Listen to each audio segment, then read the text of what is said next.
If you want to make an element full width in Elementor, then you can follow this tutorial. First of all, we're going to insert an element, an image for example.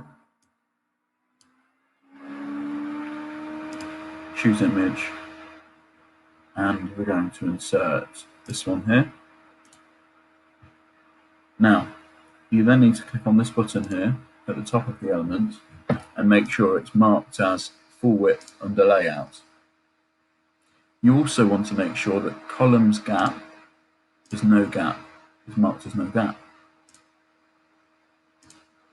You then want to make this here column width 100,